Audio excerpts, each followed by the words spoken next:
देश प्रदेश के लिए मैनपुरी जितनी वीआईपी सीट है, यहाँ के मतदाताओं के लिए ये उतनी ही साधारण। नेताजी मुलायम सिंह यादव की यादें यहाँ की जनमानस में जिस तरह से रची बसी हैं, उससे ये अंदाजा लगाना मुश्किल नहीं है कि हवा का रुख किधर रहेगा।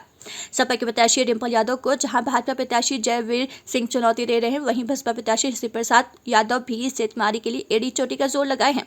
इस पक्ष के मतदाता हों या उस पक्ष के, थोड़ी देर की बातचीत में ही बता देते हैं कि परिणाम क्या आने वाला है। 1996 से मैनपुरी सीट पर सपा का कब्जा है। सपा के संस्थापक स्वर्गीय मुलायम सिंह यादव खुद यहां से 5 बार जीतकर संसद पहुंचे थे। वर्ष 2022 में उनके निधन के बाद हुए उपचुनाव में उनकी बहू डिंपल यादव 2.88 लाख से अधिक मतों से जीती।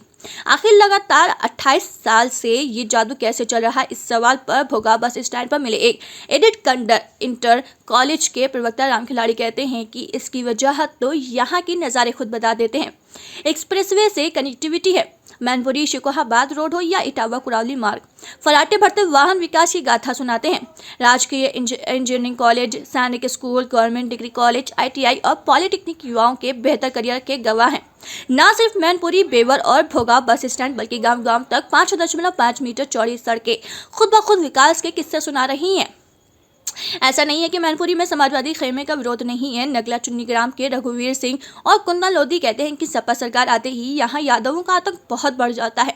इस लिहाज से फिलहाल अमन चैन है। ब्रह्मानंद मिश्रा और श्याम सिंह पाल भी उनकी हाँ में हाँ मिलाते हुए कहते हैं कि इस बार भाजपा प्रत्याशी जयवीर सिंह भारी पड़ सकते हैं।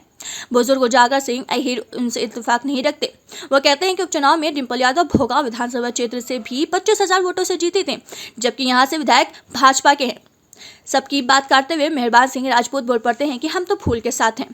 सपा सरकार के समय का तमंचे का डर अभी नहीं भूलें, तब पुलिस बुलाने पर भी नहीं आती थी।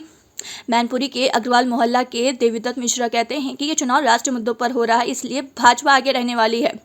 गीतापुरम के ठाकुर अनुपम सिंह बताते हैं कि हम तो भाजपा के साथ हैं। करल विधानसभा क्षेत्र के घिगोर में चर्चा के दौरान व्यापारी मुकेश गर्ग कहते हैं कि यहाँ समाजवादियों ने विकास की इतनी बड़ी लकीर खींच दी है कि शायद ही किसी और को मौका मिले। हालांकि यशकांत और शिवम कहते हैं कि इस बार भाजपा प्रत्याशी भी काफी दमदारी से लड़ रहे हैं। भोगाव के रहने वाले हरिओम कहते हैं कि ये सरकार नौकरियां नहीं दे रही, इसलिए बदलाव जरूरी है। सुमित गुप्ता का मानना है कि भाजपा के शासन में कम से कम चेन, रुपए और मोबाइल तो नहीं छिन रहे हैं। शिवशंकर कहते हैं कि जब रामपुर किसी का गढ़ नहीं रहा तो मैनपुरी भी वैसे ही नतीजे दे सकता है।